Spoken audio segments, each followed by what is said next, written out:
So I just wanted to kind of start off by kind of showing you what I'm going to run through here. It's just, again, both for the coaches and the referees, but this is actually a little bit more heavy on trying to let the coaches know kind of what we're looking at. So I can't tell you that every referee is going to call it this way, because it's a lie. It's not going to happen that way. What I can do is try to give you the philosophy that we're trying to coach our referees to apply to, so that we can speak the same language. If you have a question about something, that we can at least be all going towards the same common goal. Whether or not we're successful is a different question. That's going to be game by game, but at least we can kind of have a general idea.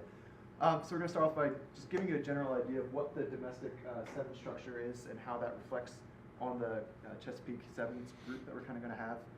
Give you a general idea of the Sevens focus areas that we look at to referee. Some general rugby reminders just to get back on track with that. And for the referees specifically, we're going to give you kind of run through the tackle checklist, because in sevens the tackle is everything. If you mess up the tackle, you mess up the game, and that's what it is. Set pieces aren't as important comparatively. It's just all about the tackle. So we really need to make sure that we get that done and we pay attention in that facet, and then move on to the coaches to show you what we're looking at. There shouldn't be any secrets. We should be able to tell you exactly what we're looking at, when and how, so that you can coach your players around that. We can get a better game. Within this group, within RSV and Potomac, we actually have a pretty good. We have one of the stronger sevens refereeing groups in the nation at this point. I think last year at college sevens, we had a bit over the quarter of the referees that refereed the college sevens championship were from Potomac and Virginia. When we go to the national championship, about a third of the referees were from this area. So we kind of are. That's what we're looking at. So in this, the way that we go is, as we're assigning referees, we kind of, everything trickles down. So everything kind of starts at the top. So World Rugby makes their assignments. And from that, USA Rugby now has a pool of which that they can choose, because people have been pulled out of that pool. USA Rugby makes their assignments. From that, Mid-Atlantic has a pool from which they make their assignments and they get pulled out. So basically, Potomac and Virginia wind up on the very bottom of that.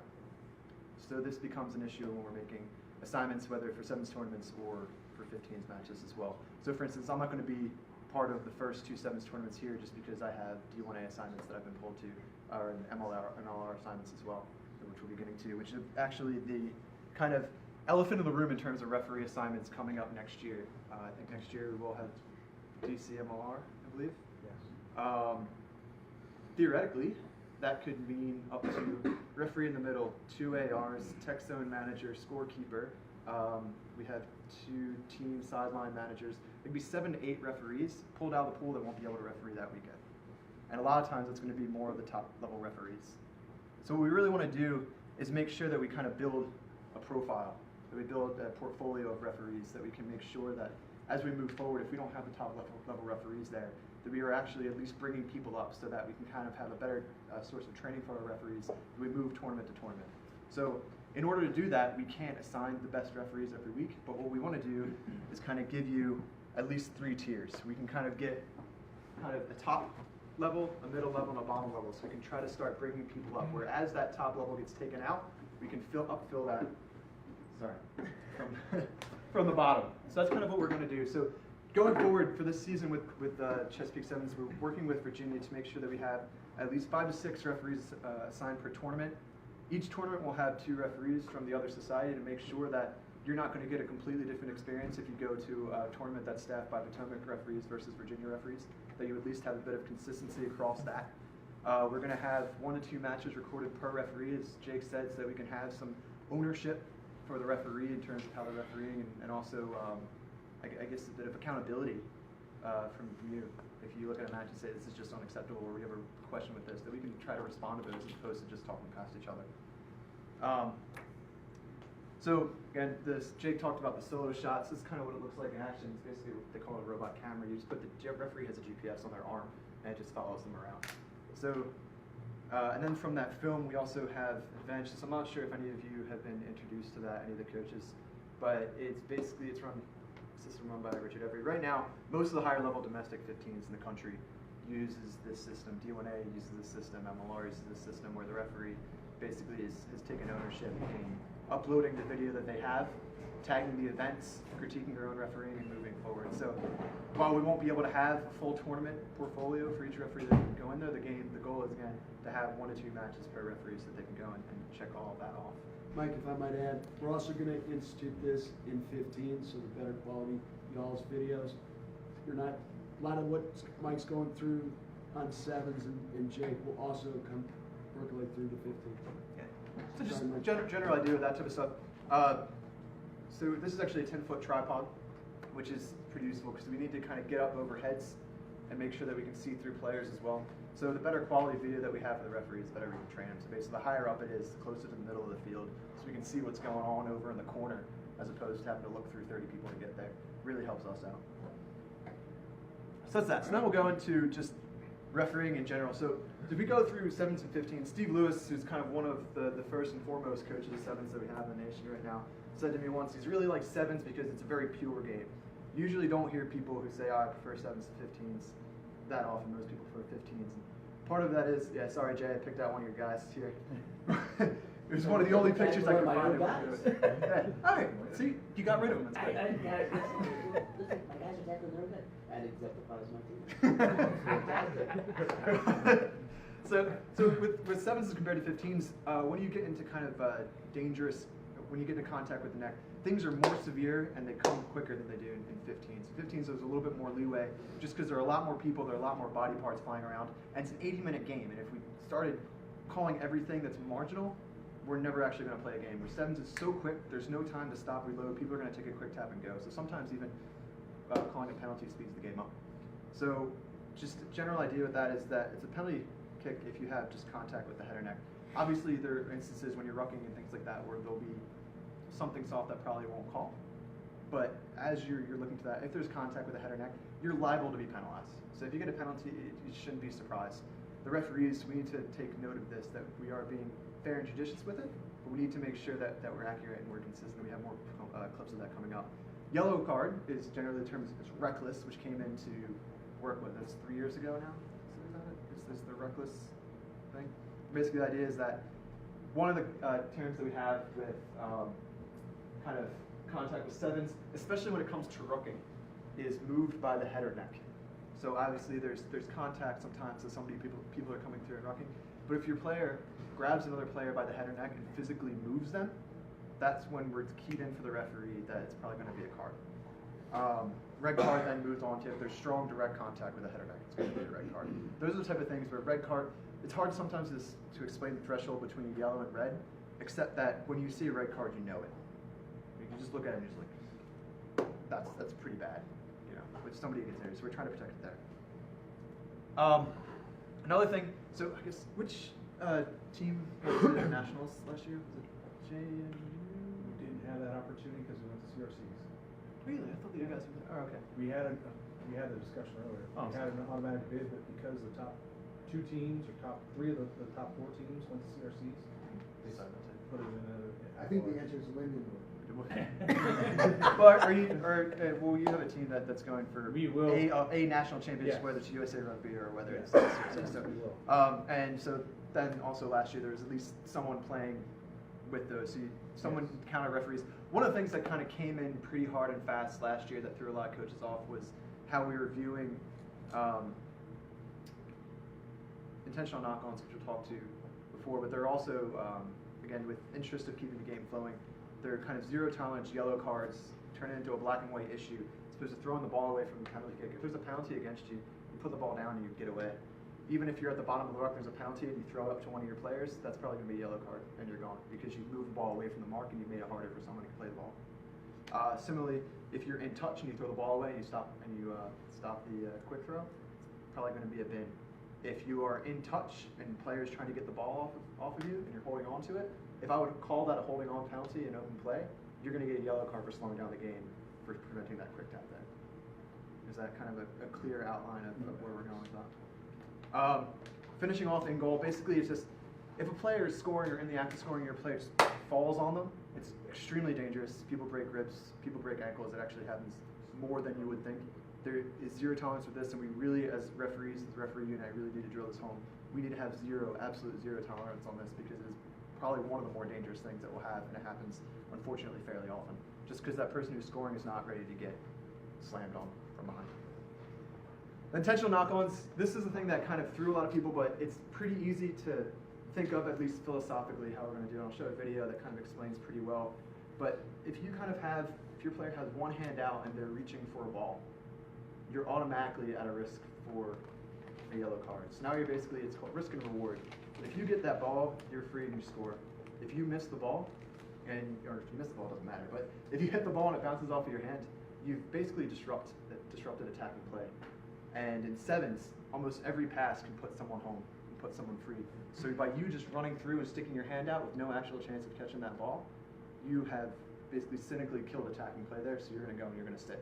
So if you want to make a jump at that ball, if you put two hands up, we're happy because you're making a physical attempt. But if you just do one out, there are very few people who are going to be able to just palm that ball and walk away. So we'll have a couple clips.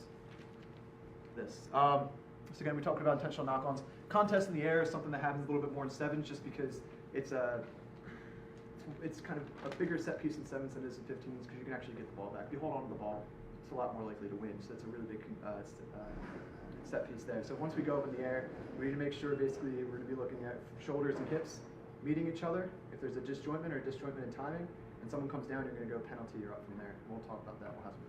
Before I keep writing down, are you sending this deck out to the conference? I'll give you everything. No secrets. Yeah. So We're gonna post it. Yeah, just a quick answer to that. We're going to edit this and edit the presentation into the film, and then present the film, so you'll be able to see the whole film with the presentation. Just send it out to the group. Yeah, we're going to Photoshop some more muscles on me so I don't look as gangly. I'm just going to get just all over appealing. We'll also have it posted on the referee site. So Just went off that. Yeah. So again, finishing off in goal, attacking players off feet. This is one thing that is tough because it's really tough to get this mental image, and I'll show you some clips why. Consistent in the referee. So if there is something that we're going to be inconsistent on, I'm going to tell you that's this. Because also we have the referees that are going to the national championship who have been refereeing the way that I'm going to explain, and we're going to have newer referees who are maybe newer into it, where the picture of what's right and what's wrong is so different just because there's been a change in how that's coached very recently. So I'm going to say, full disclosure, this is probably going to be the part as referee that is toughest for us to get the same from referee to referee to referee. All right, neck roll, we'll go into that. It's going to say move by the head or neck. All right, just had to throw myself in.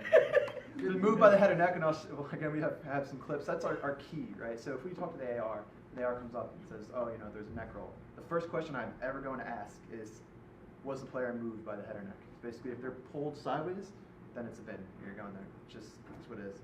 It's very rare that just a penalty would be called in terms of just a neck roll. I have one clip in there, and you'll see kind of why it's weird. That's going to be just a penalty for the contact. Where are my clips? There. Johnson. Ignore this because I have better ones that are less choppy.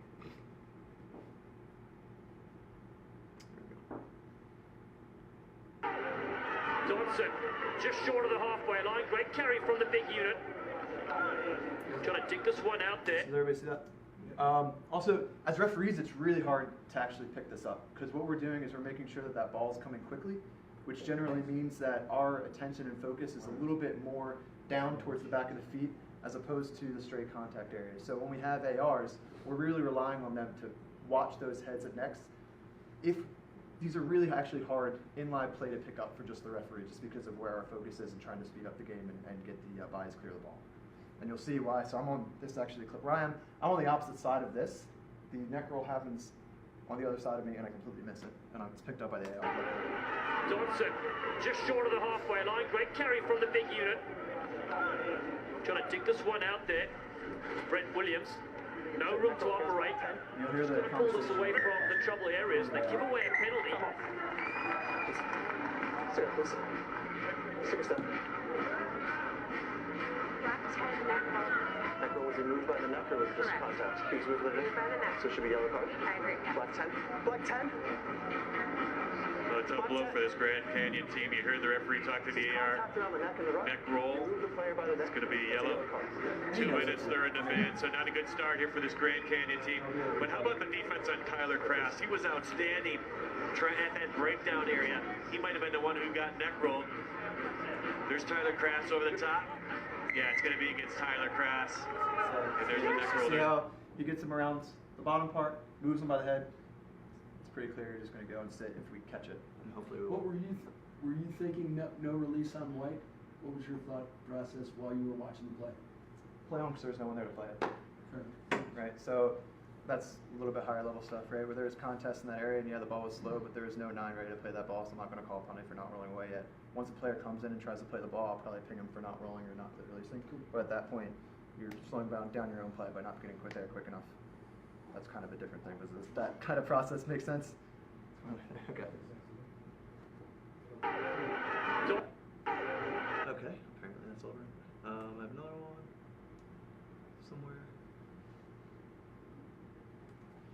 You'll see the same Far thing. side, Von Snow as Casey cuts in, just short of the far side, Von Snow as Casey cuts in, just short of the 22. Tyson Lucas comes in at half-time right now. He's one of their speed merchants. Time off. He's going to tell me the same thing. Thank you, gentlemen. Far side, Von Snow as Casey cuts in, just short of the Von Snow as Casey cuts in, just short of the 22. Right? You can see that's pretty dangerous. That's borderline red card, actually, because he moves him by the neck and then he slams him down by his head. Yeah, so it's borderline red card. Again, this is really hard to pick up. And a lot of times, because the referee didn't see that live, unless we really trust our ARs and they're our friends who've worked with them very much, it's going to be very hard for us to just send somebody off on the recommendation of the AR for something like a neck roll. If it's like a punch, well, it's pretty easy. Especially in the Probably Arkansas Cal game. Cal had it. But yeah. But so we need to make sure that we're The Cal positive. kid So. is, it's, Right. Yeah. So you can see kind of why that becomes a dangerous thing. maybe it is time. Yep. All right. And then lastly, this is Here they go. much more rare that you'll see just a penalty, but this is kind of what a penalty Here they go. Game of small margins. Isolated again. Berry tries to get over this one and forces. So he doesn't really move the player by the head or neck, but there is contact there, and then he does lift him up and drive forward. So he doesn't change the angle of attack on the player through his head or neck, but he does wrap him up and move him there. So if a player makes contact, if he would do this and then quickly went back to below shoulders, he could fine? I probably would have just played on. Yeah, I mean, I don't punch the guy, but Yeah, they but if shrug he me. and notices there's- right away he made that contact and then gets off. I mean, he's liable for penalty, but I mean, you guys can speak up as well. I would be more likely to say, okay, that's fine, and we'll just keep playing. So what I'm hearing you say is the twist of the spine. So you see that the only way that he's able to ruck that player I is mean, because he's holding his head. spine was in line both Right. directions. So Right, it's so he's more not than- moving him by the that's not head. cardable, He's still that's moving him by the body, but there's contact with Right. the head. element of this. Here they go. Game of small margins. Isolated again. Berry tries to get over this one and He forces. hasn't physically moved him by the head or neck, but his point of contact is the head or neck in that situation.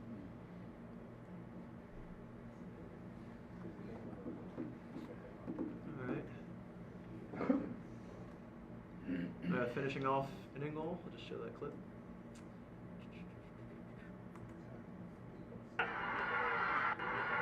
Jessica says bye-bye, and she's over in the corner. Oh, she gets a knee as well to her, but she gets This is something that, as a referees, we need to make sure that we get. If we are assistant refereeing, we need to make sure that we get this, especially if you're in goal. This is your job to make sure that this does not happen, or if it does, that's reported so we can get this player off. Jessica says bye-bye. Jessica says bye-bye, and she's over in the corner. Oh, she gets a knee as well to her, but she... The player doesn't deserve to get a knee in the back because she just beat your team. It's not her fault. It's just very unsafe. Any questions with that? Yellow or what's your? That's yellow. If it's on the head, yeah, you're gone.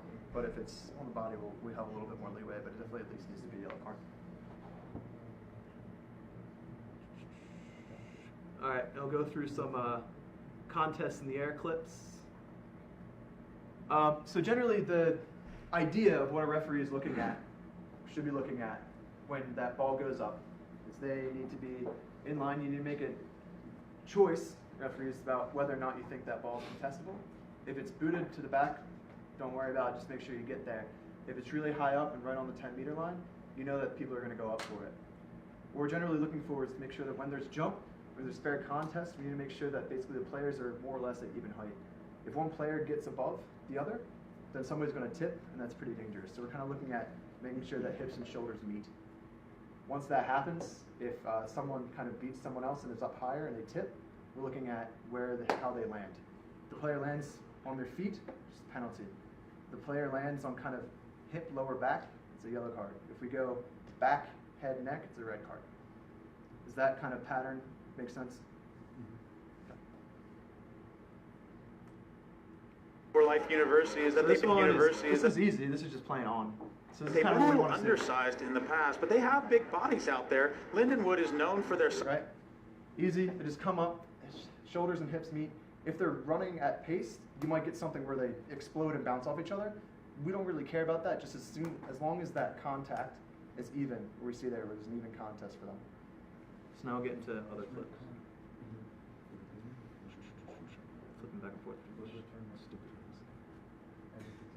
So in that same circumstance, if one of those players landed badly, you'd have pressure to make a call there, correct? Yeah.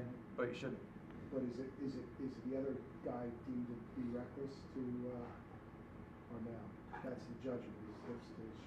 To make sure that there's fair contest for that ball. If we believe that there's fair contest for the ball, play on. So- That. Yeah. My question is, if I'm just setting a base to catch and I jump, you jump and flip over me, but I was just setting a base to catch. Was there a fair You chance? jumped into me. I just stood there to catch. Just to clarify on this, because this is the discussion that we've had for the past 2 years about this, right? The expectation from World Rugby is that the contest in the air is the better athletic contest. So if you are taking the space on the ground but not contesting for the ball in the air, you are being disruptive of the player in a better athletic position to get the ball. So the contest in the air and the man in the air is to be protected first, right? We do understand what you're saying. And if the guy is free and clear with 5 seconds of wait time in a safe position to catch the ball, and a man comes through in the air and there's something that happens there will be some empathetic leeway from the referee, but know that the contest in the air and the player in the air is to be protected So first. recommended is the air. Yeah. Recommend is to go up. That's simply reckless, but it depends on how the guy falls, Correct. how he lands. Yeah. And we'll look at that entire issue So this is as it also happens. something that kind of is dynamically changing. This might be something that's completely different in 3 months in terms of how we view that, but this is pretty consistent on that view for the past 2-3 years or so. But it is something that kind of might change. If it does, we'll let you know, obviously. But this is, as of right now, this is how we're kind of looking at that and how we would expect to referee you during these tournaments, and especially if you make it to one of the national championships. All right. Talking to Lorenzo Thomas yesterday from Lindenwood, and he said really he's going to dedicate all his efforts now to just trying to make the See 17. that? He was higher. So it's going to go up. Basically, the white player gets higher, gets up there. They both jump, but the Lindenwood player does not make it up there. We're not seeing that shoulder to hip, shoulder to hip. We actually see, we're not seeing shoulder to hip to hip. We're seeing shoulder to hip, and then there's a bit of a tip there. Said really he's going to dedicate all his efforts now to just trying to. He comes down on his foot, his leg kind of hits the ground first, so it should just be a penalty. Does that make sense? Just to kind of speak to this, Yep. so our council members understand as well, because obviously this is going to go through and affect in terms of the penalty cards associated. The conference rules are for the two yellows per tournament is obviously a red for that tournament, and then a red is for the entire tournament. They don't carry over unless it's an egregious act or if it's reported or be mentioned to the disciplinary report. So if someone makes a mistake in their first game, they're done for the day. If they make mistakes over multiple games over the day, then obviously it goes through. So Just 2 yellows in a tournament? correct. It's tournament specific. Okay. So mainly because of how each team got. That's just The referees- That's just their choices. Yeah, I was going to Don't say, worry about it. you're going to have to communicate that to us, because there's no way. It doesn't matter to us. Doesn't You matter. referee the Doesn't games. Yeah, That's what I'm exactly. saying. And that's something that the Talking to tournament director Lorenzo. of each tournament will notify and or Right. track. Okay. Now we're going to see something of an instance of a yellow card, and we'll actually get 3 different angles of it, which is pretty nice. And this doesn't have volume. And this goes a little bit more to what you were saying, where you think so it's a Chile and England. You think the Chilean player, basically, he's full out kind of going for the ball, but he doesn't make that same athletic play for the ball that the English player does in that space, and he winds up hitting the player in a dangerous position.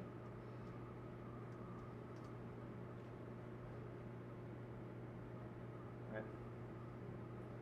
And the same would be vice versa, right? They would switch. Yeah. Yep. Yeah. Sorry. There's no volume on this the one. Navy, I think it was Navy, Lindenwood, where it was just a penalty. Is that an advantage penalty or is that a Navy penalty? It's referee's choice in terms of whether or not to play advantage. I tend to not play advantage for foul play in sevens, unless it's someone's really about to score. Because my view is that the team, your choice is you have to work your way out of your defensive end there, or you just get a penalty and you get 10 free meters and you're free out of your end. So I would view that the choice there, especially in sevens for the team, would just to be able to get that penalty and go. And to add to that, that's kind of our philosophy throughout the entire sevens game. That a clean, quick tap for a penalty for the team is oftentimes better than to play an advantage that has to come back and we've wasted 20 or 30 seconds of your game time. Yeah, if the referee's playing advantage for 20, 30 seconds and seven, something's wrong too. So Exactly. So this is a different angle of that. So you can kind of see it there. Yeah, I think the Chilean player could maybe feel hard done by, like, hey, I was going for the ball, but the fact is they put himself in a bad place, and he wound up making it very dangerous, making it dangerous for the English player.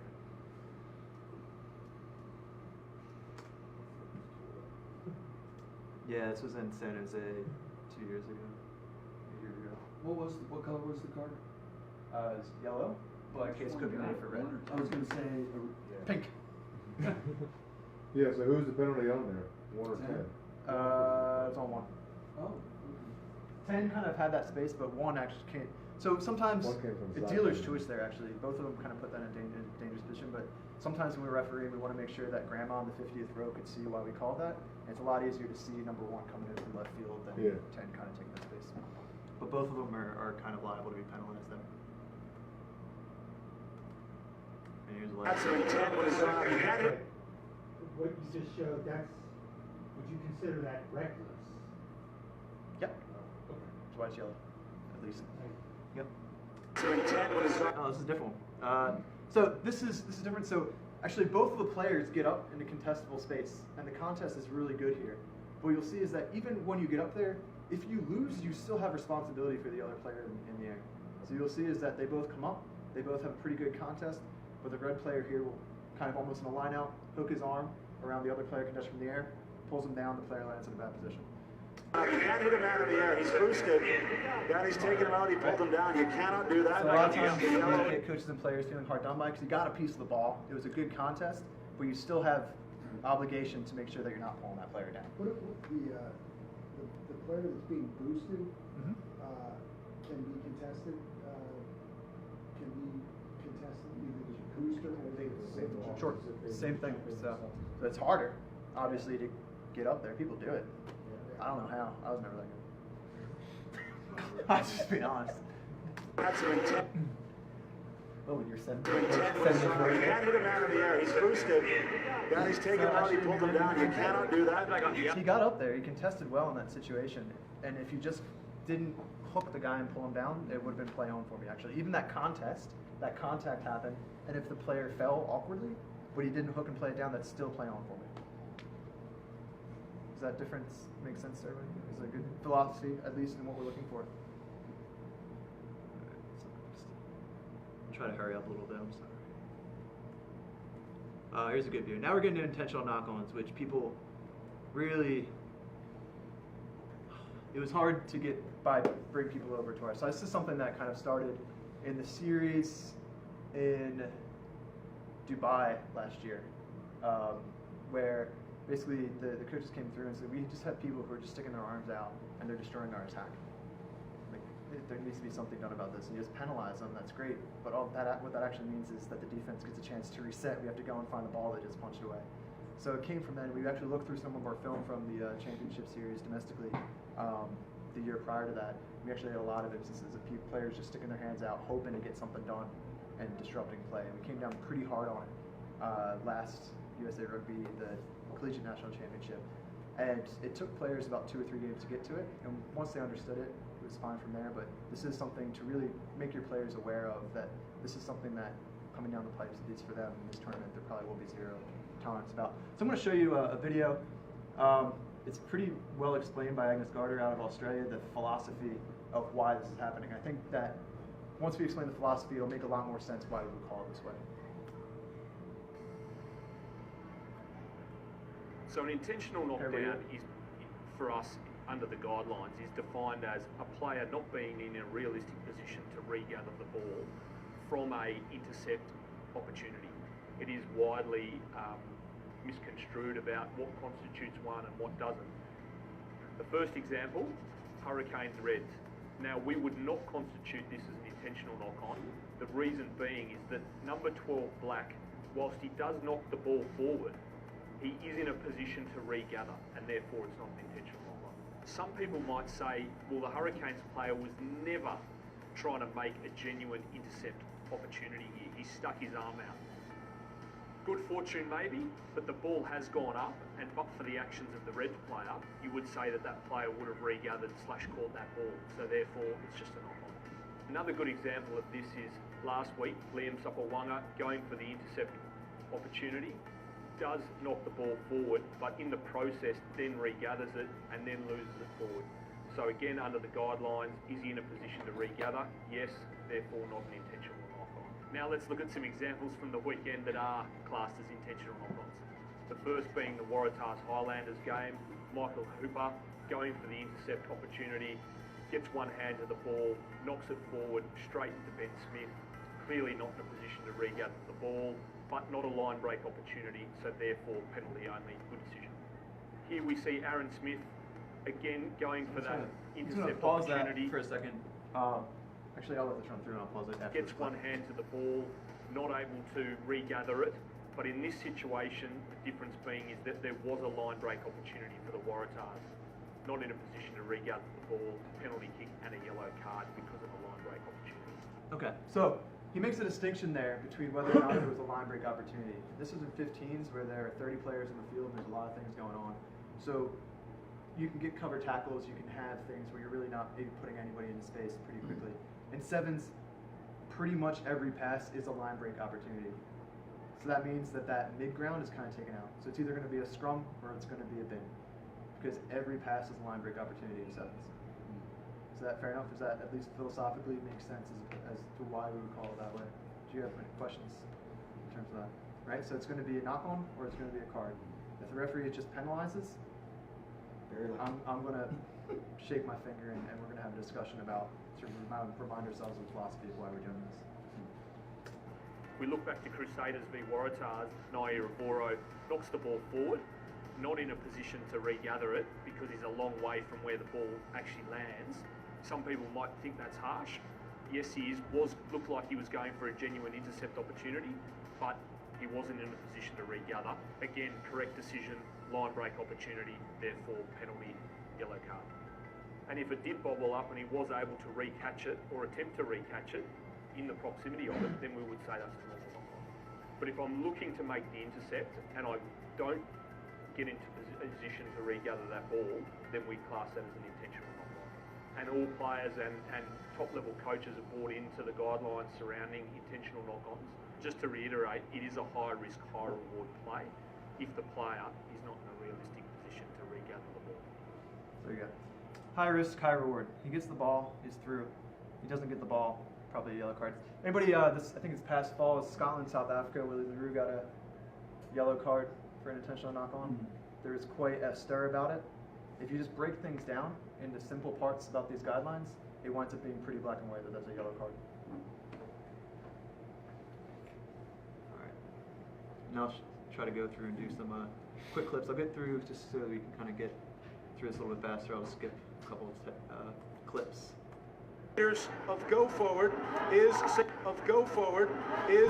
Joe's, but the knock forward and into the hands of Demi. Demi finds him bony, but knocked forward, and this could be a yellow card. One of the no tolerance. Take the risk and not got the reward. It's a yellow card. Risk and reward. You stuck your hand out, you tried to make a play, you didn't get it, you disrupted a play. You disrupted a 2-on-1 and probably 50 plus meters down the field. So you're gone.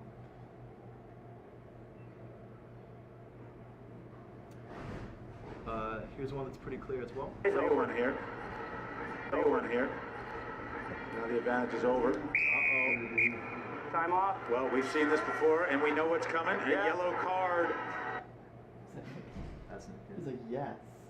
So you see that? I mean, nice inside pass. That kid's coming in on line. He's through that gap.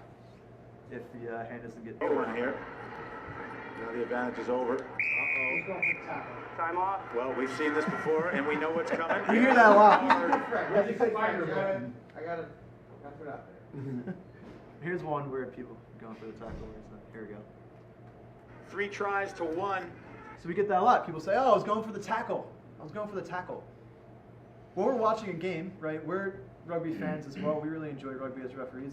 We know that when you get up to this, that you're not training your players to tackle like this.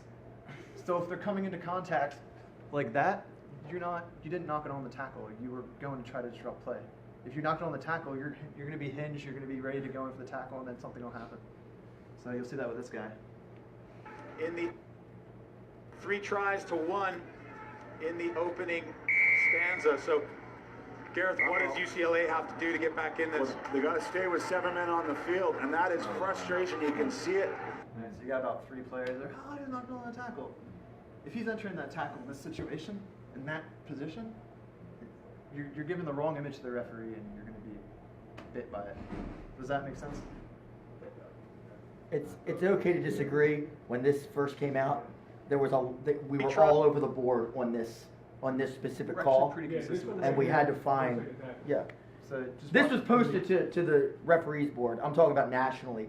Referees were all over the board on this, right? They did the same thing you did, and we just had to make a decision. This is a yellow card. Yeah. Tries to 1 in the opening stanza. So, it's a half. Gareth, what does UCLA have to do to get How's back he in going to this? tackle the They got guy? to stay with 7 men Like on that. the field, and that is Right? And also, if generally when there's a knock on the tackle, it also doesn't fly 15, 20 meters forward. It generally tends to go straight down or just kind of trickles out.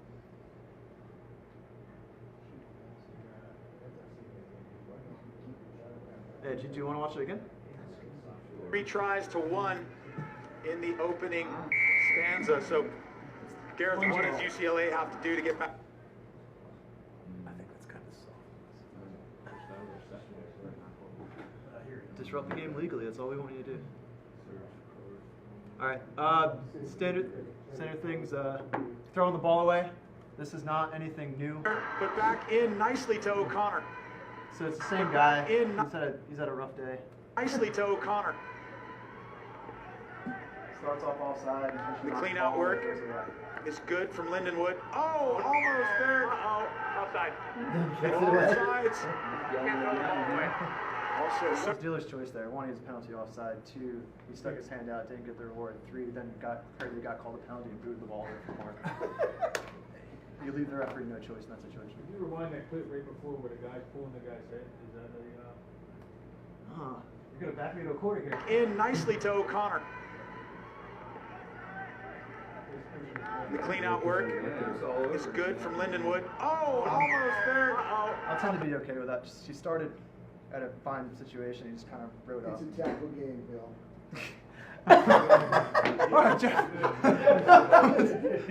Is that the official league stance on it?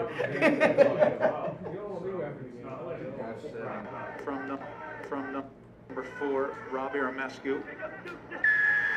Never got onside. You never got onside. I heard the referee say he never got onside. Jamie Beresford there has to come back around. From number 4, Robbie Armescu. Never got onside. You never got onside. I heard the referee say he never got onside. Jamie Beresford there has to come back around. Just drop it. It's the best thing you can do. If it doesn't go 10, you get a free kick against you. Just put the ball down and walk away. right? You can still slow it down by having to make those, work those extra 9 meters to go pick up the ball. Just don't roll away from the mark. If you have it, just put it down. When we go into touch, so this is, again, if you get bundled into touch, just put the ball down, leave it, walk away, just be done with it. Otherwise, if you slow the team down for making an attempt at a quick throw, you're going to get bitten. Motor of this team, brushing them off like swatting flies, but just goes a little bit too far and runs himself into touch. And turns over possession. So you actually got two things going on there. One, so again, just mental philosophy-wise, if I look at someone who's been put into touch, it's clear that they're in touch. And so I'm going to just ask you, we're going to rewind it. As soon as he goes into touch, you'll see somebody play it. If you are a referee or if you're as a coach, would you look at that and say, he's not releasing an open play? So that's the first question. And I would say yes, but we'll see what you think. So sort of the motor of this team, brushing them off like swatting flies, but just goes a little bit too far and runs himself into touch. Right, so if that was an open play and a player did that, would you be like, yeah, he's got to release the ball? So that's enough for us that's a bin. And then you see the other guy too, just kind of nudge it. So both of those could be yellow cards. Just pick one. Great job of recycling possession. Great job of recycling possessions. The referee's flag went up on the touch line. There's Gardy LeBon. Adam's all over the AR, but same thing there. He's kind of tugging at it. I think that's enough to show that he's going for the ball. Obviously, there is a little bit of judgment because we know that some players will still do this and they'll just be a guy on the ground and be like, I'm not doing anything. So there's going to be a little bit of a judgment call, but when it becomes clear and obvious like that, we should go. All right, what else we got? All right, now attacking players off feet. This is the hard thing. This is something that we're really trying to get done. And we're really trying to still educate our referees at the higher level for it. And so we're going to try to give like a little mnemonic of what we're trying to look for. So everybody's seen kind of in the law book, or if you look at the game management guidelines, this kind of, or actually it's actually only in the game management guidelines, the picture of sealing off. So get away from the idea of sealing off. Sealing off is not a thing. There's nothing in the law book that says anything about sealing off. There is off feet, and that's going to be the subtle difference here, and a little bit in change of how I need our referees to start changing their minds. And this took a while to get even at kind of our higher level domestic referees. So the trigger for the referees needs to be hands on the ball past the ground, right? So you can come in and you can bind onto your player, but if you get beyond the player and you put your hands on the ground, strike that, reverse it. Reverse that. Hands on the ground past the ball. You said hands on the ball past the ground. That'd be good. So hands on the ground past the ball. Right, if you go beyond your player, basically the issue being that even if your player comes in and they kind of come in low and they're on their own player, there's still separation off the ground where theoretically a defensive player could come in and try to counter ruck, but there's still enough of a gap there. If you put your hands on the ground past that, the only way that somebody could counter ruck that is by going off of the feet themselves. So we're just trying to make sure that we raise that contact point a little bit. And it's been hard because it's needed to change the referee's view of things and some of the players' view of things as well. And that's regardless of body shape. If you kind of do this type of thing, we're just going to keep playing on for right now if you are on your player. However, if you go off your feet after you've cleared somebody out, if you've obviously owned that contact point, we're not going to hold it against you. Right? If you cleared somebody out and you're off feet, it's because the defense lost. It's not because you went off your feet. Right? If the tackler sees you coming in and clearly steps out of the way, and you go off, we're not going to hold that against you either. Or if the tackler is in that area and it affects your arriving player's ability to get in there. Those three kind of scenarios make sense. Right? So the tackler's between your player and your tackled player. If he trips over and goes off his feet, then we just need to get the tackler out faster. And that's, I'm telling you now that if you send us a video and we called your player off feet, but it was a tackler, I'll 100% back you on that. We'll go to the referee and make sure that they help clean up their tackle picture a little bit. Also, there's kind of this risk-reward type of issue too. But basically what we're asking you to do is to get your players to arrive a little bit more controlled into the contact so they can latch onto their player and get there. We think it's okay that if you go in that maybe you'll miss it and you'll get a hand down, you'll kind of have one on, one off. We're actually still okay with that because you're still kind of supporting up. But the issue is that it sends a weird picture to the referee. So if the referee is coming in from this angle, it still looks like that hand's on the ground. If the referee is coming in from this angle, it looks okay. So if that's a situation where the penalty might go against you just because the picture has been made bad. Even though we don't want to call that, it just might be in a position where that gets called just because of the picture that you're showing the referee as he or she's arriving. Does that make sense? Contest still the same? What's up? There's no contest in the breakdown section? Nope. Should be pinged. Get them up. Right, and that is the issue, and that's where we've had inconsistency with our referees. Because who are we to decide whether or not there's contest there? There's not enough people in sevens. One person goes off their feet. One person can blow that guy off. So if he comes in, he looks at us, oh no, he gets out. We need a little bit more control coming into that contact point. And we'll show a couple clips here that we still want that to happen. So I'm going to show you a couple that are play on for us, just to separate that out.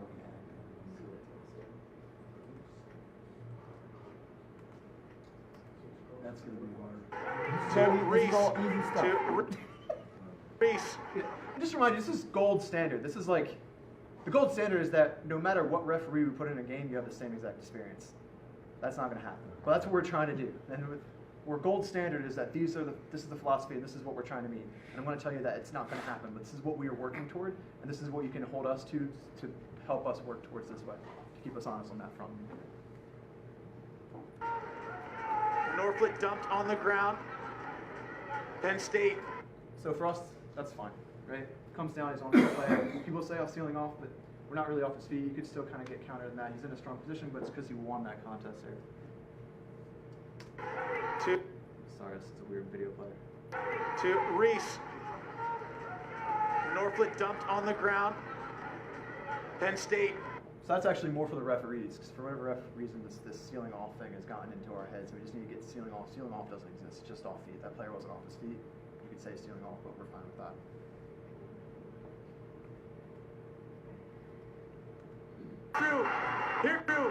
Here comes the cover tackle by Guy. He absolutely nails it, puts his body on the line, and he gets.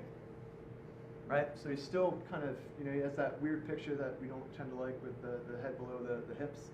But he's still, you can even see there's still pressure that's allowed to go in on him when he does that. And that's what we want to make sure, that there's still able to be some sort of disruption that can happen. That if one of your players said, I'm not actually going to contest for the ball, but I want to disrupt how that ball comes out, he can jam him to get that, to mess with the halfback coming through here. We want to be able to allow that play to happen.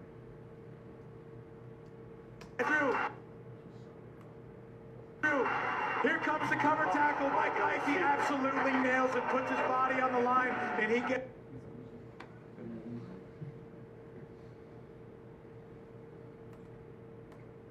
Been here a few times. Benji Hannum wearing the number 6 in the headgear.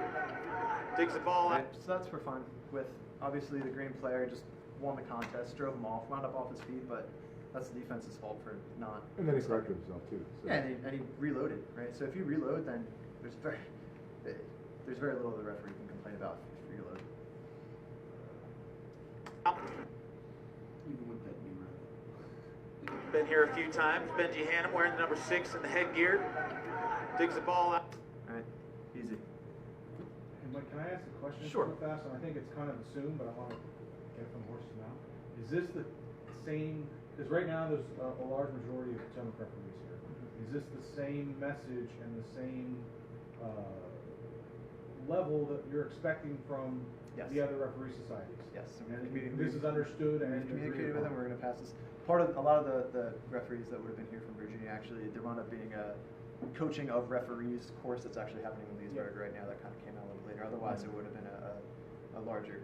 I understand. I want to make sure that message is kind of understood, and I know that it's probably something that's being pushed across USA Rugby, but correct. I mean, I just want to make sure. And that's part of the reason that we want to make sure that we're exchanging referees across these tournaments, so that same coaching is happening tournament to tournament. That's not you go down to Virginia and it's a completely different standard than it is in Potomac. Yep, perfect. Back inside on the switch. Norflit eating up some good yards there.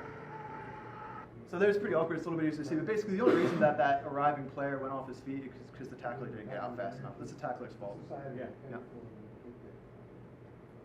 And because the ball came out quickly, we should just play off from that and play away. Back inside on the switch. Norflit eating up some good yards there. He did what he could. He fulfilled his responsibilities. The tackler just got in his way and kind of took him down. And he reloaded, which again, it helps out a lot to just give that referee those pictures. Now we're gonna look at some penalty kicks. Offload there in the end. This So is your Noso point, is in or support. The kick away penalty, leaving their feet. Offload Right? there, offload It could feel pretty tough. there in the end. So Noso is in support. So, I was gonna say, there was. yeah, there was nobody there to even recognize, so. Moving away from that break. I still think it's the responsibility of the player to still maintain the proper body shape and everything, even if the defense contests. Just to say, so do you want the referee to judge that? No, it's too hard. Or do you want it to just be more black and white? So you can, because now you can coach your players. I need you to calm down on that because if you do this, then it's going to be a penalty. Now- or do you want to put it back on the referee and make the referee No, make the because judgment call? if you watch that one, I don't disagree I'll for give it you not just to a be a second. penalty. Yeah. But the guy came in with no control, even though no one was there. He just kind of flopped. He did a bunch of things wrong.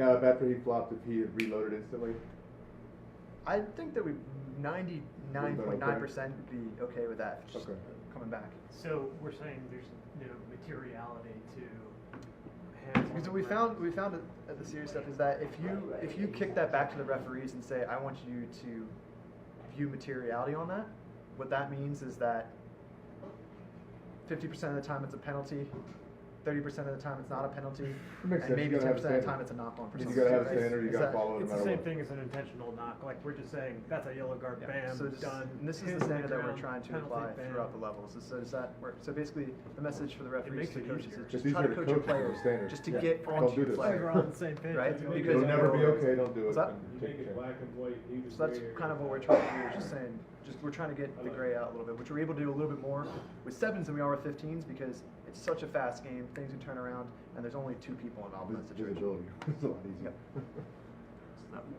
Offload there in the end. So Noso is in support.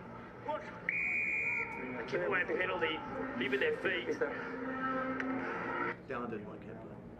No, that's not a card, right? No, this is a penalty. No. Making sure. Yeah, we've kind of moved beyond the cardable things here. This is kind of just game. Keep in mind, liable for sanction, right? We're just trying to set a So Air consistent Force. standard with how we look at the game. So Air Force. Air Force getting a little help on the coaching. I think everyone probably agrees on that one, though. Yeah, you just gotta dove over. But he kept going, he didn't beat anybody, they won the challenge. Yeah, but I still think that's clear enough that needs to be a penalty. Just a little bit more control in that situation. So is that a problem? So Air Force. Air Force getting a little help on the coaching. Over, hands on the ground, pass the ball. And if you see a body like that coming flying over a rough, you're not gonna try to jump in and contest it either because this asshole looks like he's like. So you just need a little bit more to get onto the player. Keep in mind, the referee did not call it. He did not. That's That what I'm was a saying. play-on That's situation for why that I'm saying referee at that This time. is something that we are still trying to train up, and you can see that here. So you don't even play advantage for this? Why would it's against the attack? Oh, that's right. Yep. Duh. Stuff. But good defense, good one-on-one defense on the outside. Throw into the ground by Kustown. Yeah, definitely. There he sizes He's up still his sitting options, like decides to go that. straight over the top. That's what we were talking about. Since it was uncontested, they didn't call it. They should have. Yeah. Right. Because now, the team's not even going to try to disrupt it, right? So it's been sitting there. Now that defense has made a choice to just wait and wait and wait for something to happen. The attack can organize and go where they want to be because the only way for the defense to get in there is to go off the feet themselves. So then they're choosing, well, I can't contest because he is off of his feet, right? Chicken so or the how egg, long, right? How long do we wait? And then you That's say, why they could sit there so long because they felt that they couldn't. right? If you're a player, if you see the guy down like that, I'm not even going to deal with this. Where if he's latched on to his players and his head's up and his chest is up or he's down, you can still kind of get in there and try to force him to make some sort of play and get the game going. This specific example, if you're the ref, you have to say something to the defender, you may as well penalize him because of the amount of time you've had to say something, yes? It's 7s. There's very little management. Okay. Yeah, and I mean, again, the defense isn't contesting that, but they could barrel roll that guy or do something if they wanted to. But I think the team's just lining up to play defense again. I mean, don't you think?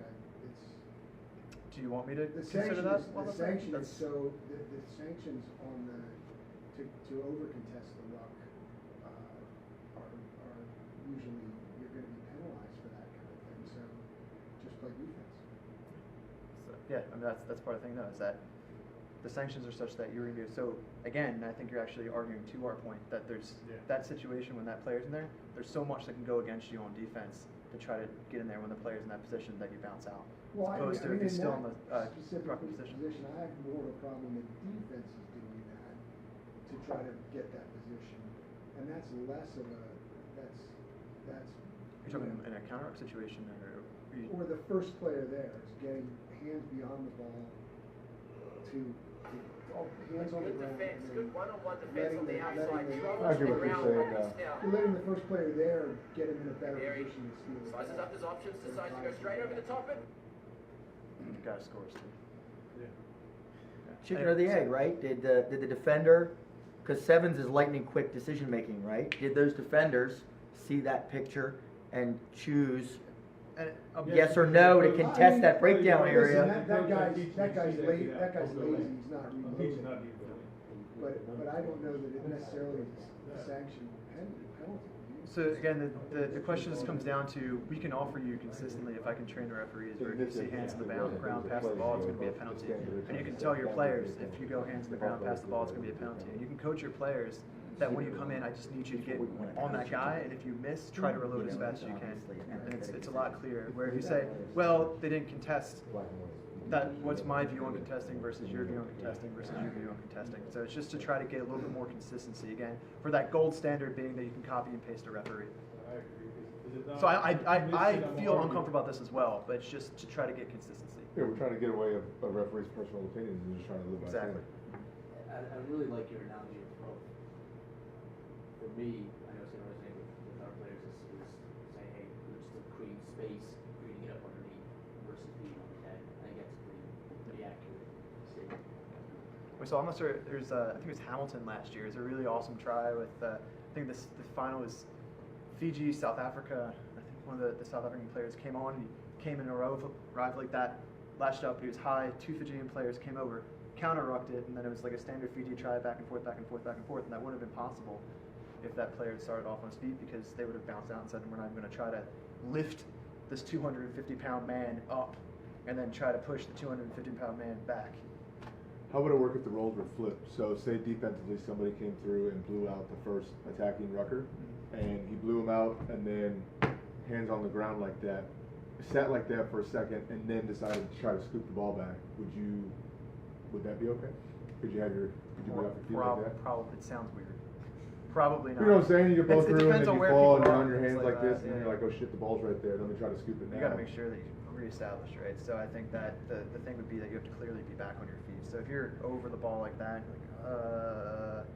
and then you kind of halfway get up and grab the ball or something like that, if you hop up and you get back to your feet and you play the ball, that's just good rugby. Well, I interpret your question differently in that even if I win a counter ruck and go off my feet, and a player comes in behind me and takes the ball, have I won a counter ruck? You shouldn't be there. No, you got to get out. Don't stay up. Get out. Okay, so you're going to be penalized. Hands up. Probably. Either way. If your weight is on your hands in a contest situation, you are in the wrong physical position to contest for the ball. No, we were saying like defensively, you blew that guy out. If I come underneath already, you and drive you backwards, then I am. I think it's weird, and I think we'd have to find a clip to explain it, right? In that situation, right? If we're probably as referees going to give the benefit to the defense there, because at that point they're not the defense anymore, they're attack. They won that situation fair, in what you're saying. And if you've dominated that situation so much that the other team has been blown off so hard that you then go off your feet, we're going to give you a good bit of benefit of the doubt there, because you have played positive rugby and the other team has failed. Okay. But there are there's other things that can go wrong in that process. Just lining this left hand side to side, Western Washington. That's something we see a lot as well. You see that go straight off of his feet, and then he uses that leverage to counter ruck. That's still not acceptable, and this is where we're getting harder, right? So this is, again, I'm showing you these clips to kind of not admit defeat, but to say this is something where we're working on and we need you to work with us here, because we're trying to get this consistent standard. mining this left-hand side, Western Washington. Right? Hands to the ground, pass the ball, and then gets the leverage to counter.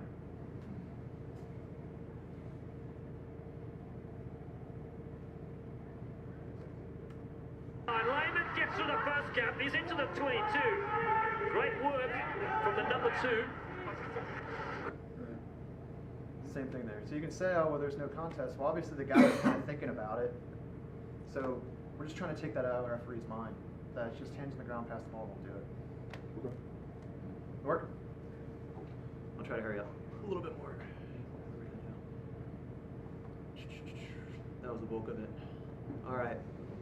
Here's general reminders. Moving on to kind of just general everything. There's no HIA. I think you guys know that pretty well, but we still have to remind everybody there's no HIA in any form of domestic rugby. I'm not even sure if MLR has HIA, to be honest. Like, you need, I don't know, basically a certified neurosurgeon on field, which we just don't have. So we just do not do that. 5. What's that? 5. Yeah. So So rugby again, is if, 5. and for us, if we look at something, and if you come out and if your physio comes out and talks to your player and says, what day is it? Follow my finger. For us, that's enough where we should just get your player out of the game at that point. If you have to run through general concussion protocols, that player should not be in the game. And we need you to help to back us on that. It's for player safety. I understand that can be tough, and sometimes the initial physio's gut reaction is to go in there and say, what day is it? What's your name? Things like that. But we just can't have that. If it's suspected enough that you need to run through it, then that player at least should be resting the rest of that game. So they can't come back in at all? That is they should not. Well, I mean, a trainer can be overzealous sometimes. We had a situation this year that the trainer came and addressed one of the players, and the player was getting up, but the trainer was like, he just took a headshot, and the referee sent him off, and I go, you can't even have a consideration of reviewing the trainer.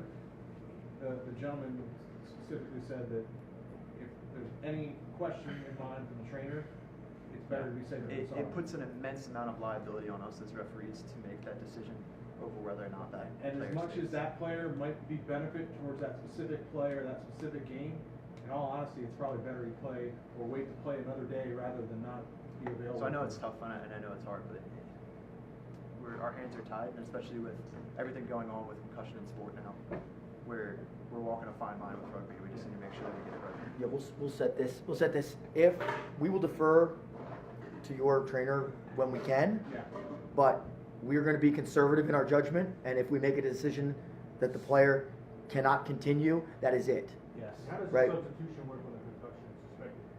There is no suspected concussion. If they're off, that's an injury. That's an injury substitution. Yes, if he was injured during an active foul play, that substitution does not count against you as well. So we get 5 replacements per match. So it can be somebody you can, revolving door it if you want, where you just get 5. If someone is injured during an active foul play, they cannot return because they've been injured, obviously. But that does not count towards one of your 5, just as a heads up. And that's, I think, last year that came into play.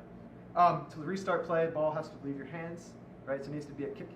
So leave your hands, touch your foot, move on. Can't be knee, you can't bounce it off your foot. It needs to be a kick. If it doesn't work and the ball doesn't leave your hands, your player's lost the opportunity to quick tap, so we're going to bring it back and have them take the tap correctly. It used to be a turnover scrum, but that's gone now. Just to go back, I'm sorry that you want the replacement, just to get it clear, concise, it's not a specific player that can come on and off. It's all 5 subs can be. You have 5 replacements, okay, and they're not tied to players in any way. Yes. So if we're playing rugby, so basically, so you get to the end where by the end of the tournament, you have your match day 12. 3 players are hurt. That doesn't mean that you now only have that little subs. You can still kind of substitute that.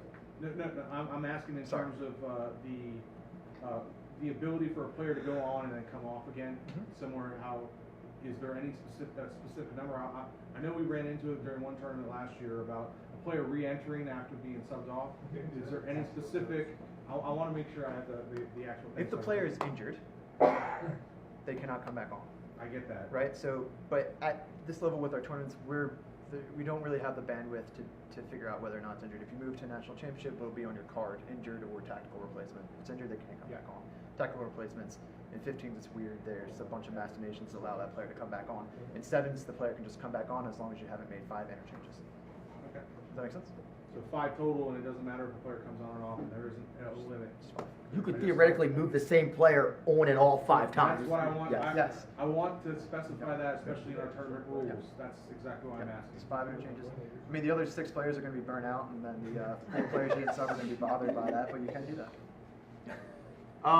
And then, obviously, every incorrect kickoff or restart, just when you drop kick and start from there, it's just a free kick. There's no scrum option. There's nothing like that. It's a free kick. We just move on. Where's the mark? It is not on the referee, right? So, especially in 7s, the referee should blow the whistle and should point at the mark. Go there. All right, don't run at the referee, because the referee is just going to kind of keep running away, and everybody's going to get confused, and you're going to lose your chance for a quick tap. All right. The general area is okay. It just can't be in front.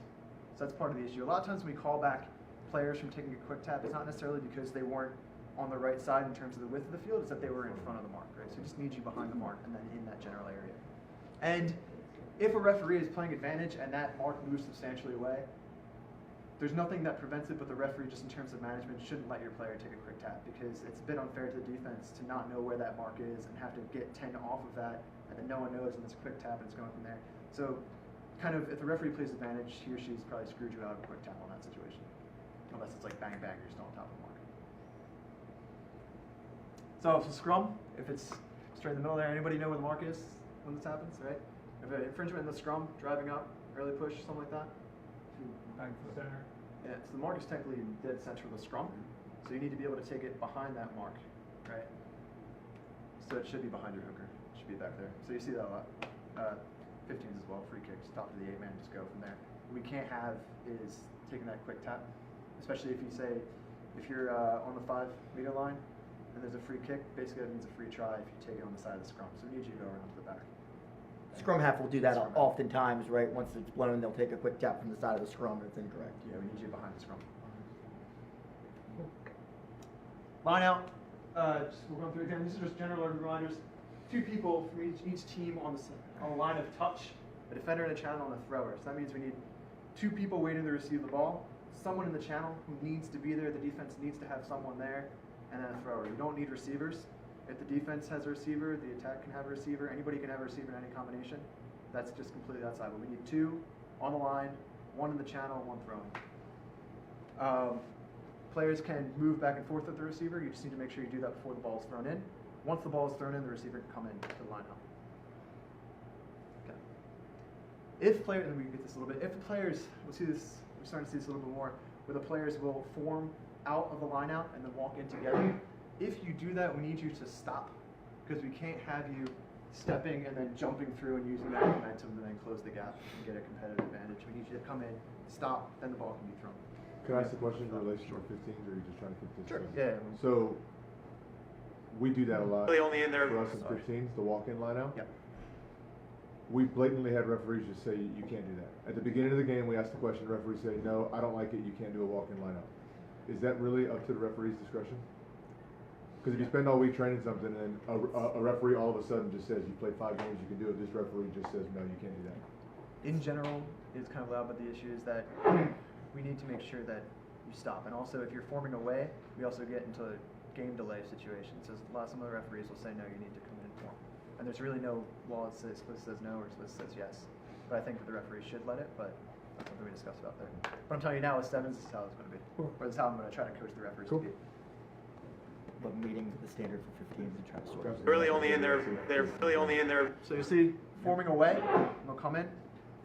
Their 5th year out of Westchester, New York, and got Paul Enric. That's not really enough. I mean, they screw themselves over because they close their own gap, and all you can really do is throw it skew, and it gets turned over. But that's not enough of a stop for us. They just kind of came in and jumped straight away. We need to have a break. Really only in their 5th year out of Westchester, New York, and got Paul Enric. So I've not refereed you. I've not allowed that, and the reason why. Because it looks like the lifters stop, but the throwers. I've always been coached like, get the thing restarted Yeah. quickly, and if you don't come in, the other team doesn't come in, then I'm like, let's go. Well, that's not what happened. But that should be a free kick. Because it does look like they do establish a base, and then they wait and jump up, but it was obviously initiated by the thrower. Right, because they're still moving when the throw happens. Yes. Yep.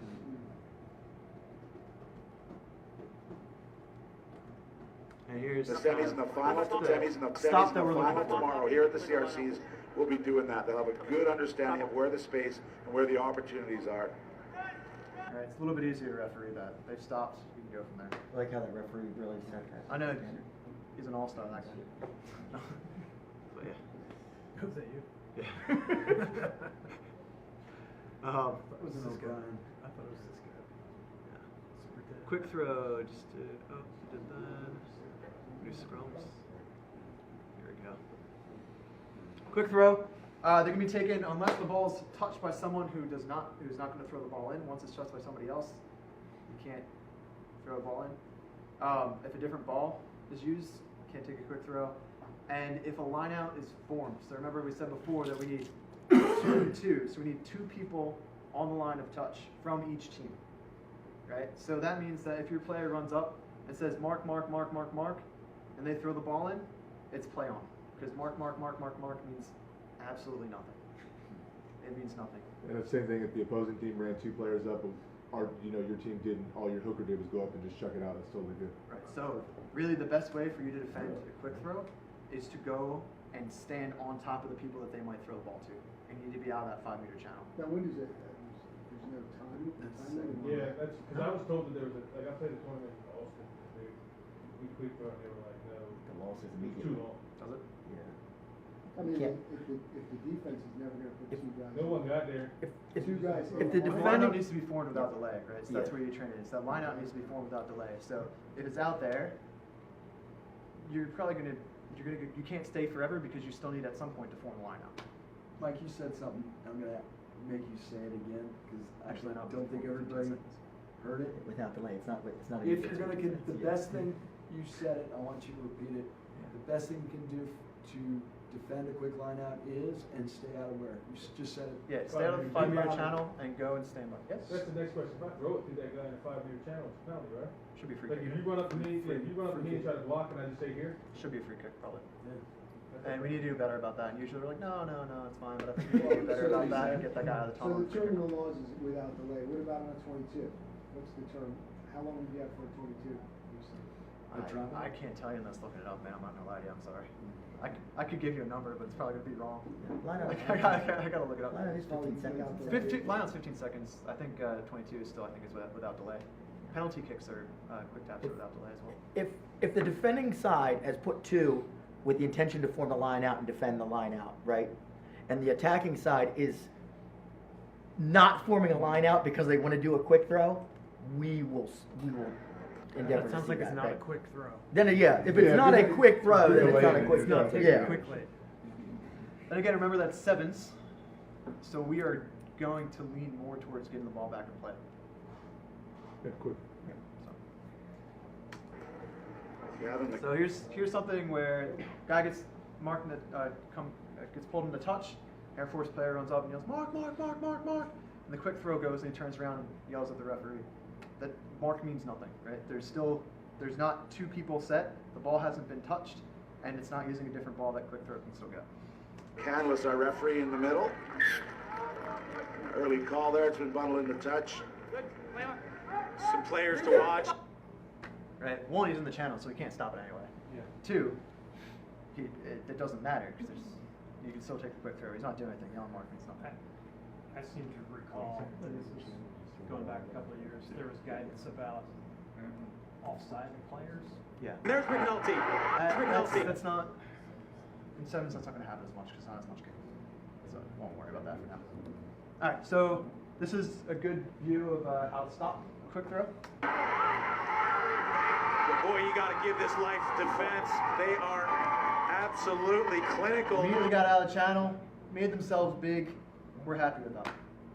And we'll give you another example of a good way to mark it. This is what I perfectly. where he's going to go and he's just going to mark the person that it would be thrown through and just stand by him. Because if you want a quick throw, fine, I'm just going to catch it and move on. 11 meters just over the line. Can he stay in field? No, he can't. A great job by Jake Lakina to take him into touch. Right, so they just go and they mark the 2 people, and if you want a quick throw, now you're going to have to chuck that thing 20 meters to get over those 2 people. That's the way that you can mark that until it's ready to be formed.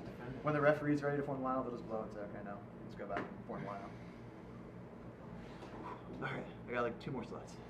Wearing people down. Sorry. Scrums. Actually, what's the plural of scrum half? Is it halves? Is it halves? Halves. Nines. So they can sit on their side of the scrum. Actually, you can sit on any side of the scrum that you want. You can start wherever you want.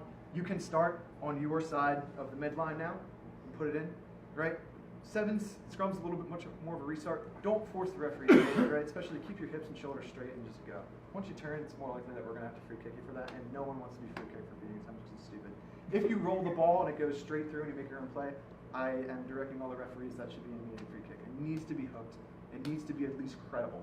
If you just roll it back and the scrum half goes and grabs his own ball, that's not rugby. So you can start on either side you want. You don't have to have a scrum half if you're defending. You can just drop the guy, but he just needs to wait 5 meters back with the rest of your backs. Props, we want you to make sure that you bind onto the hooker, right? So a bind for a prop needs to be on the hooker. It is in the law book. If you bind to your own prop, we need to make sure that so the referees will be told to manage that and make sure that before that scrum starts or your props are binding onto your hooker. Number 8 binds aren't legal. What's that? The number 8 style bind isn't legal. Right, so you can't bind, basically you bind over it and onto the other prop, right, to basically let your hooker get out faster. You can't do that. You need to make sure that you're bound over the hooker. The referee should manage it first. If your players aren't listening, then it'll be a free kick. And we need to drive straight and remain square. So one of the biggest penalties and what confuses a lot of people is we recognize that we're going to have 6 people in the scrum who probably have never actually been in a scrum, right? And we recognize this and we need to referee. So what we just want to emphasize to you and your players is what we're asking for is for those 3 players to move forward as a unit.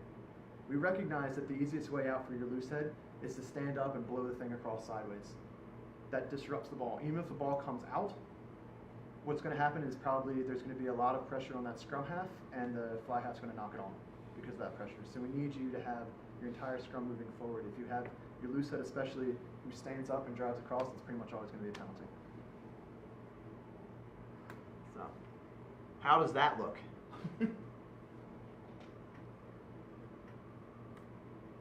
Here's a good scrum. What we're actually looking for. There's a good dominant scrum. And how about Connor Cassidy receives that pass? Thanks a lot, Ivy. Yeah. That's what we're looking for. There's not a twist from that loose head side. Pretty much, the loose head is always going to get nailed. It's really going to be the tight head because the tight head doesn't have that much leverage, especially in sevens. If there's a penalty in the scrum, it's going to be a loose head driving up. So if your players are confused and we blow the penalty, it's probably your loose head was driving up, which I'll show you now.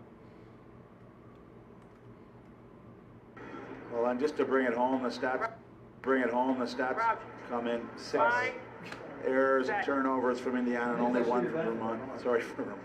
Virginia Tech, please. They needed another penalty at the scrum. Loose head just drives straight up and across. Well, and just to bring it home, the stats come in 6 errors and turnovers from Indiana and only 1 from Vermont. Sorry for Vermont. Virginia Tech, please. They Makes bad ball. needed another penalty at the scrum. Pretty much all the time. Does that make sense in terms of what we're asking there? If you get your whole, even if you get a dominant scrum on one side and it wheels, we're still going to probably call your loose head for driving in. We need you to be dominant as a unit.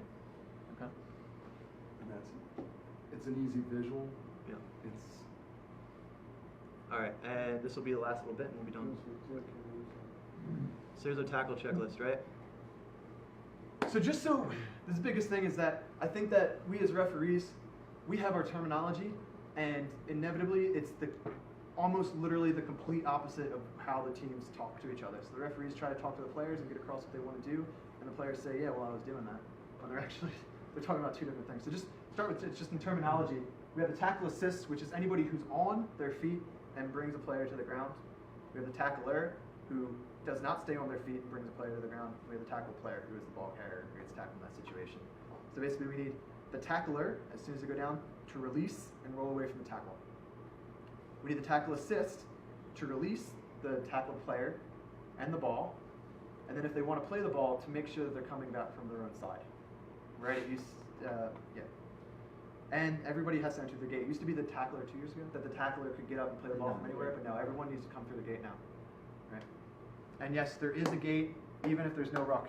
And inevitably, once a game, especially with college sides, I'll call somebody from coming inside and they'll say, "There's no rock," and I say, "You're right."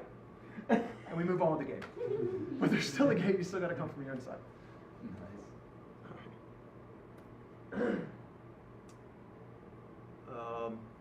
This is kind of sideways. Also, there's this situation, which is always kind of weird. Not fooling anybody wearing a Life University jersey. And he's tied up. There's nothing, not a tackle yet. Trying to get his knee to the ground. Tackle now, release him. And Roll finally, out free. the Bullis works his way. Right, so does that make sense that there was no tackle? In order for a tackle, when that happens, basically we're looking for your ball carrier to get their knee to the ground. So what we'll see a lot of times is if your ball carrier is being held up, fight to get your ball to the ground, and if your supporting players stay out, it's nothing, it's just open play. Once your supporting players commit, it's a maul, and if that ball doesn't get come out, it's a turnover, right? And we will work and we'll give the benefit of the doubt to the defense there to get them away, because we know that's a confusing thing, that when's a tackle, you saw him immediately communicate, like, no, there's nothing, there's nothing, there's nothing. Tackle, release, get away. So we're looking for the players who are holding that up to release and just get away from the ball at that point. Do you have a question? No. I thought somebody had it. I did. Yeah, sorry. So I've noticed this trend where referees are kind of managing that into a tackle. Yep. Where I thought it was maybe borderline, that maybe his knee wasn't down, and that's a tackle, and everybody knows exactly what's going on. Yeah, just make a call and run with it. Yeah, so the players aren't going to complain too much if you tell them what to do and you give them a chance to do right by it. Yeah. I still think that was a tackle though. You're just waiting for that. Yeah, I mean, that was yeah. a clear example, but just in observing, I've heard. You can't wait on it, call a tackle, and then ping the defense immediately as they're trying to sort themselves out of the situation. Right? Well, yeah, so true. once you've managed that situation and said that's a tackle release, you have to let the defense do what you ask if you're asking something. Well, right. So the issue that I see is people, so that the ball carrier is trying to get to the ground, and the defender doesn't really want him to go to the ground. He just wants to hang on to the ball. Fine. And the referee saying, that's a tackle, make it happen, even though his knee's 4 inches above the ground. Like, it just has to touch once. Okay. To make it a tackle. Blade of grass. Blade of grass. So this is mainly for the referees. These are our triggers, and I figured I put this up here because I figured it might help the coaches know actually what the referees are looking for in all these situations. So the tackler looking for the reach. So basically, if the arriving players get on the ball while the tackler is still in the area, then it probably means the tackler hasn't rolled away. We're going to make the tackle. Ping the tackler. If there's slow ball, probably means the tackler hasn't rolled away. We're going to ping the tackler. To make sure that he rolls away, obviously, if there's slow ball, and if the arriving attacker loses their feet, can't come through and get a good clean out, we're going to ping the tackler for rolling away if they mess with the arriving player coming to get that clean out. The tackle assist, basically if there's no clear and obvious release, so we just want daylight. We don't need you to clap or anything. What we can't have is digging through, even though both your hands might have been off at some point. It's just there needs to be just a clear release before you go back in. And the better picture you paint for the referee, the more likely you are to get rewarded. Fortunately, the more likely you are to get cleared out as well. But that's it's reward. Yeah, it's reward. It's the game. Yep. So come through the gate. So I'm not sure if you guys as coaches have seen this. This is something that gets passed around referees group a lot, just what the gate kind of actually looks like. So blue is the tackler. They're coming down screen. Red is the ball carrier. They're coming up screen. Basically, the body parts of the people left to right, and there is the gate. And you need to come around through anyway. We'll give you a little bit of credence, especially like around the legs. Like if your blue player comes across here and then comes back in, it's a pretty dynamic area. So especially somewhere around the legs and stuff like that, we'll give you a little bit more credence. But in terms of like hard and fast, that's a body, that's a head, that's not going anywhere. That's really the image that the referees are looking What at. you see in all those, what you see now in all those 15s games, and sometimes in the 7s as well, is the feet might rotate around, but the chest stays near the ball. What's the technical? I mean, they're not calling it most of the time. So now especially if you this is the technical, but just if you think that the game's moving 1,000,000 miles an hour, and that this might be the tackle, and then it moves. The gate is dynamic. So if that situation moves differently and goes long, then the gate's now narrower. But again, like you said, chest core tends to be established. So that's generally what the referee is going to key on, is that core area. Less on hands moving around, less on legs kicking around. They're really going to key in on this space right here. So if you get yourself honest on this space, chances are you're going to be good. But just know that if you're not, you are still liable for penalty. And if a referee is feeling technical that day, they might nail it. But we'll try to get them away from that a little bit. Right, so the thing is that this is the new, as of like a year ago, tackle players, they play the ball from their own goal line, provided they have released the ball in the ball carrier, moved away from the tackle player on their feet, and a ruck is not formed. Right, so this is the new thing where you have to get up, physically come all the way around to your side, and then try to play the ball. So if you come in like that, it's not good enough. If you come in, put a hand on the ball, and then swing your hips around, it's not good enough. We need you to come around and go straight through. Hip square to goal line. Yep. 1 second, so I got some last clips, and that'll be that. Let me go. Sorry for keeping you here for so long. Like Mike was saying, you know, the edge of the gate will give you a little leeway on, but your body position has to be square. Right? If there's any angle to your body position, that gate gets very narrow for us. Like an umpire, right? So here's this type of situation. There's a tackle. That guy's obviously the wrong side of the gate there. And disrupts it. It's actually both of the people have an issue here. One, the tackler gets up from his own side and blocks the ball, so he should be penalized. Next, this guy comes from the wrong side, reaches his hand in through the wrong side of the tackle area, slaps the ball back. He actually gets a yellow card. Right, you gotta make sure you come around.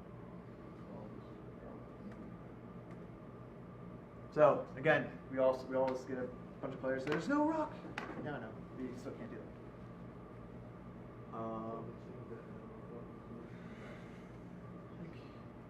I think that's the main clip that we have. I forget what else I have here. You got another 4 hours worth of clips in there, probably. You know that. I'm impressed with the clips. That's pretty much it actually for me on that. Does anybody have any questions, or would you like me to replay anything? I know it's kind of long. We're about an hour now, but you're worn out enough? That's good. Anyone have anything that wasn't covered in here that we'd like to touch base on? I know from at least our hope is that those matches that aren't covered by multiple referees for the ARs, we're hoping that those players or those club members who are certified referees are those individuals. And I know that at least a couple of our teams have partnered with those officials that have had the radio system. We're going to continue that. We're going to continue to try and develop those referees that we do have, or those lower players, to try and make our games a lot more professional in that aspect. So we look forward to some of the coaching that you may be able to offer those younger guys or those other club mates that aren't actually participating on the field, and continue with that. So as we go through this season as well, I'll send the presentation, all the videos and all that stuff, and then we'll make sure that we get everything together. We'll send it out to you if you wouldn't mind passing on to everybody, along with my contact information. Feel free to contact me if you have any questions about any of this. I'm comfortable to speak for Potomac and USA Rugby and everything in terms of how I answer. Obviously, the more you can give me, the better I can answer you. If you write something down on paper, I can only give you if you give me a theoretical situation, I can only really give you a theoretical response. If you give me video, I can give you an answer, or if I'm not sure, I can shoot up to Nick Racono, who's the Sevens manager, and he can give a definitive answer for how we want to look at things in terms of that. We can shoot it back down to you. So again, the more you can give us, the more we can give you, and I'd like to work together for you to try to make our referees and your players better as well. When's the first one? The 16th of February at Towson, and then the 23rd at Salisbury, and then March 23rd at Mary Washington, the 30th at JMU, and then our conference championship April 13th at Maryland. Thank you guys. Thank you.